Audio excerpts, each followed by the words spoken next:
Une douche, on s'habille, on se brosse les dents et on enfile le cartable. C'est le retour de la routine de l'école pour 12 millions d'élèves, mais aussi donc pour les professeurs. À 38 ans, Marion Frein s'apprête à faire sa 14e rentrée des classes.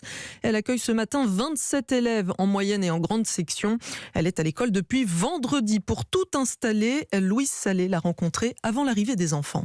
Alors voilà, c'est l'entrée de mon école maternelle. C'est calme là aujourd'hui. Ouais, c'est calme aujourd'hui, ça va pas durer longtemps.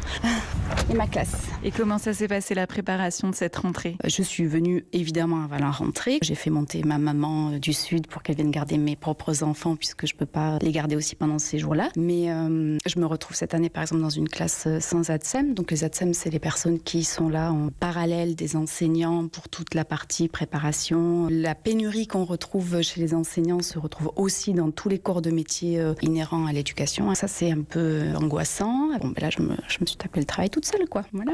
Est-ce que vous pouvez juste me montrer un petit peu ce que vous avez installé, préparé ? Toutes les étiquettes que vous pouvez voir sur les porte-manteaux pour que les enfants, quand ils arrivent en classe, ils se sentent déjà accueillis. Tout passe exclusivement par l'aspect ludique en maternelle. Par exemple, des abacs, ce qu'on appelle des abacs, donc des sortes de petites perles comme ça qu'il faut enfiler avec pour objectif de créer des rythmes de couleurs, de formes. Vous vous sentez préparé pour cette rentrée ? C'est toujours un saut dans le vide, une rentrée. Je crois que même après 30 ans ou 40 ans de carrière, il y a toujours un petit truc dans le ventre, comme quand on monte sur scène.